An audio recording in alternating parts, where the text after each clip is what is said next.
Coming up on this episode, stories, they all are about this medicine or ailments theme.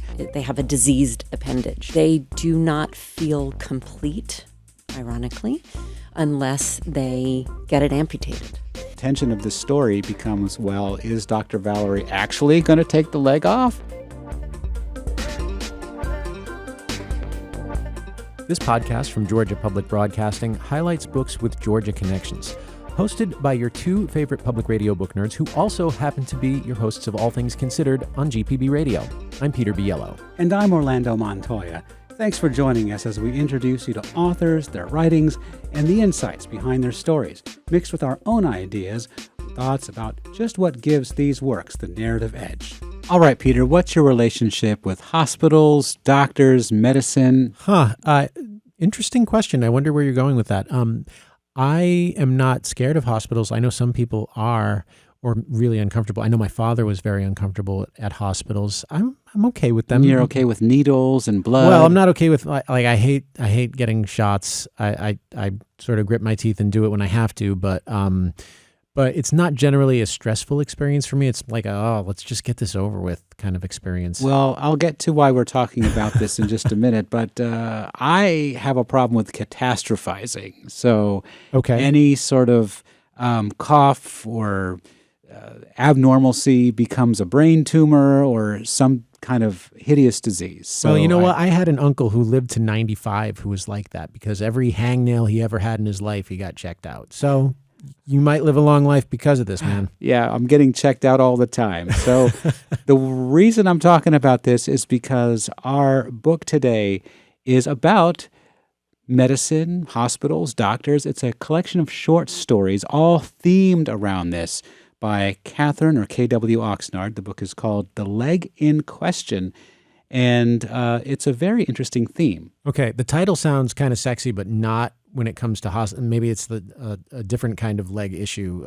I wonder what it is. But these short stories, how short are we talking? So some of them are very short. They're almost like a page or a couple of paragraphs long or a few pages, and those ones read more like poems, and I really like those ones. Okay. But there's also longer ones that are more like 20, 30 pages long. So they're the kind of length where you can open it up, read one, put it back, come back to it later, and believe you'll want to come back to these. These are great stories. I'm sure you're going to tell me why we'll want to come back. But tell me a little bit about this health connection. Can you give an example of how things are connected to So health? let's just get into some of the stories. Yeah, okay. We'll get into, there's 16 stories altogether, so I have to kind of pick and choose. I'll get to one of the best ones right away. It's called The Belle of the Ball, and it's the opening story in the collection.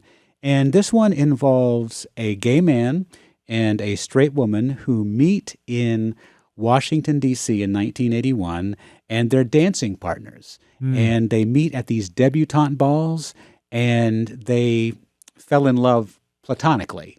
They just get each other, they become best friends, and they meet on the dance floor, and they become best friends. But then the young man develops HIV/AIDS, and he moves back to Delaware, and I'll let the author take it from there. I think it was so new. It was quite terrifying. He develops Kaposi sarcoma on his skin, and he has a job. He has to hide it, and he has this intimate relationship with this woman. He's never named, but she's named Clementine or Clem, and he loves her, and she loves him. It's a deep, intimate love, but not a romantic love. And they sort of find each other in these crazy ballrooms where they don't really relate to anybody else. And they learn each other through the dance. And she asks him to tell her more about his life, his personal life. And he refuses. He does not want to go there. And I'm not going to say what happens in the story, but he does come to regret that. He does come to regret not sharing his full self with her, even though she knows that he's gay. So she knows that he's gay, but she doesn't know that he's sick. Yes, so he's basically keeping his sickness to himself, and he ends up dying without him or without her knowing. the truth. So that's probably giving too much away. But I will say that even though it does have a sad ending in that way, there's a twist in the story. And I won't tell you what that is, but the twist is very uplifting, and it actually made me cry in a very good way. It's got one of those O. Henry Roald Dahl twists at the end, that basically, if I told you that, I'd be telling you the whole story. But that's what I liked about that story. Well, I mean, sometimes good short stories, right? They sort of raise the question in the first sentence or the first paragraph, and you just follow that question. And for me, the best stories sort of answer that question in a way you would never expect, and it's often a left hook right in the last page.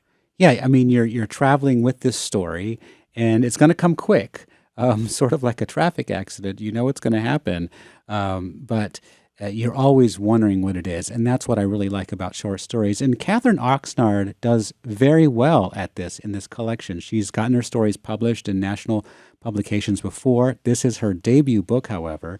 I knew her back in Savannah as a real estate agent. Put a quarter in the jar. We've mentioned Savannah. There you go.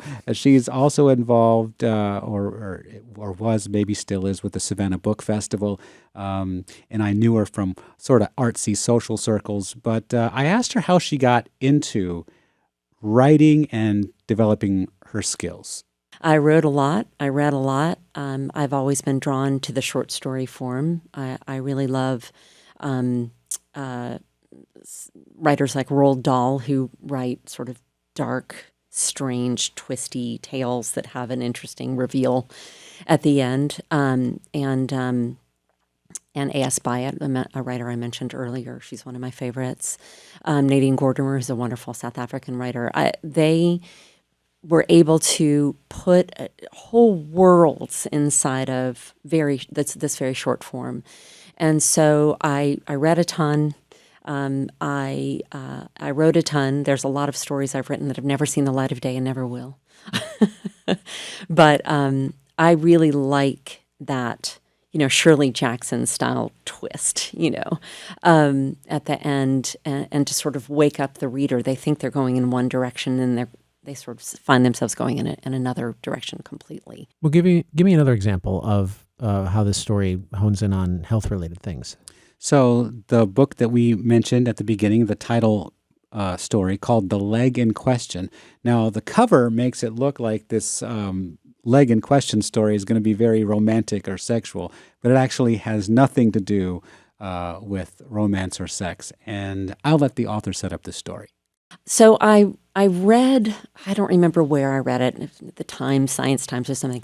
I read about this phenomenon that happens occasionally in which a patient will feel as though there's something wrong with one of their limbs, an arm or a leg, a hand or a foot, and there's no biological medical reason for their pain, discomfort, or feeling that they have a diseased appendage.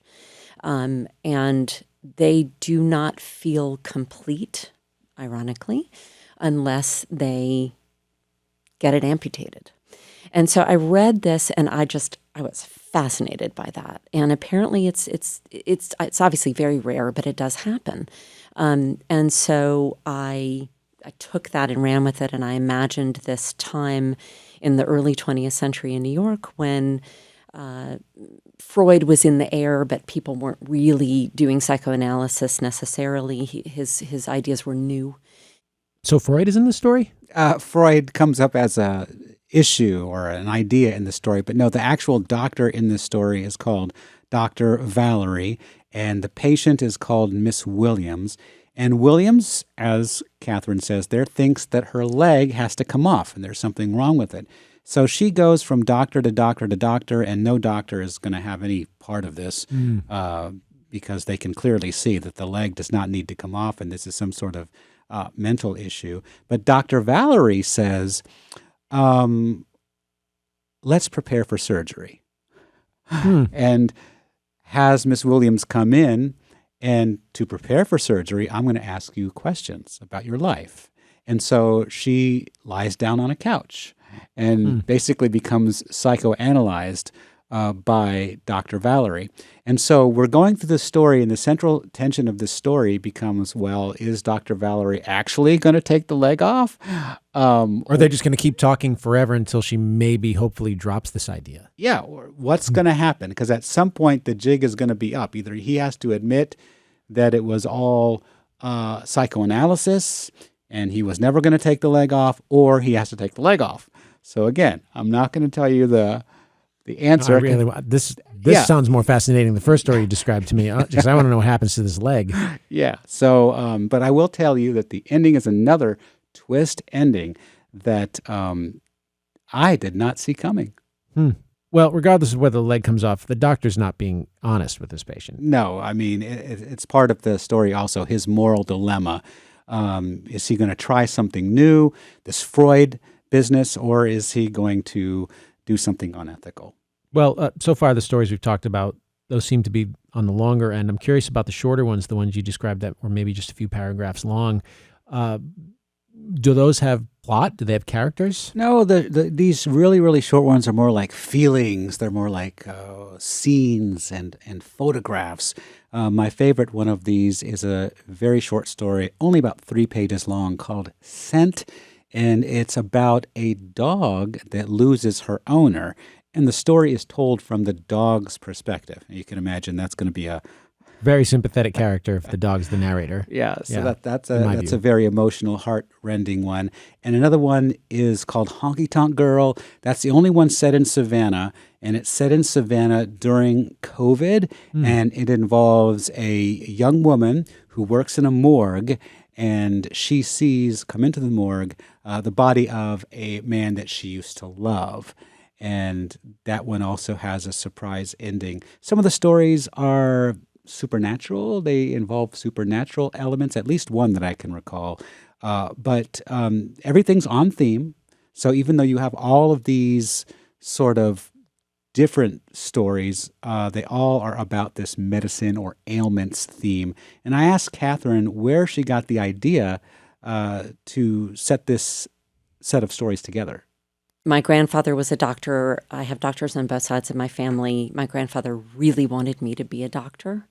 And his name was Scardino, and so I called him Scar Daddy. And I said, Scar Daddy, I am terribly afraid of blood and needles and cutting into the human body.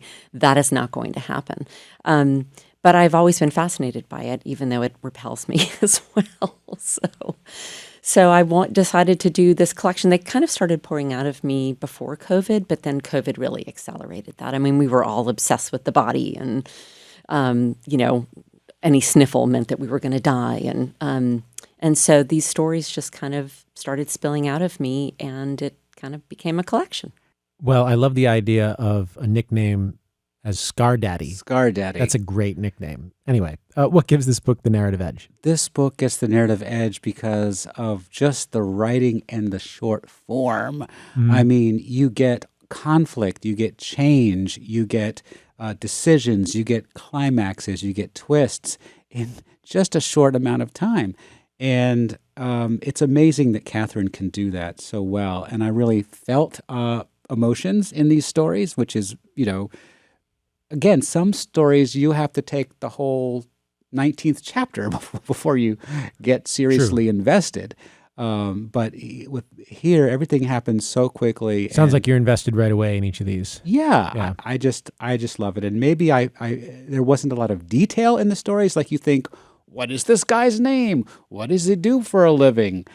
How did he get here? You lose all of that. Yeah. There's no backstory. And you don't feel like you need it. No. Okay. And if I don't need it, or if I do need it, I fill it in by my own brain, and then that gets me more involved.